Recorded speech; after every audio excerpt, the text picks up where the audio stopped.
আসসালামু আলাইকুম। হে এভরিওয়ান, শুভ সকাল। কেমন আছেন সবাই? আমিও ভালো আছি। এটা আমার ফার্স্ট ব্লগ। আর আমার ফার্স্ট ব্লগে আমি সকাল সকাল ঘুম থেকে ওঠার পরে চলে এসেছি আমাদের জমিতে।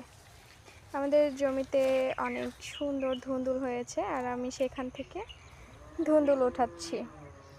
এখন শীতের সকাল, দেখে অবশ্যই বুঝতে পারছেন চারিদিকে কুয়াশা কুয়াশা ভাব। এরকম সকালে জমি থেকে সবজি উঠানো এবং টাটকা টাটকা সবজি অবশ্যই অনেক ভালো। আপনারা দেখতেই পাচ্ছেন যে চারিদিকে কত সুন্দর মৌসুম, আর এই মৌসুমে এইগুলো সবজি অবশ্যই পাওয়া যায়। কি হয়ে গেল তো গো? কেমন হয়েছে সবাই জানাবেন, এবং যেহেতু এটা আমার ফার্স্ট ব্লগ অবশ্যই আমার সাথে থাকবেন এবং আমাকে সাপোর্ট করবেন।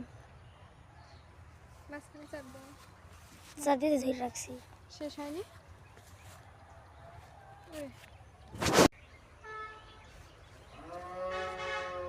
সাদেও কি এখানে রোদ উঠছে?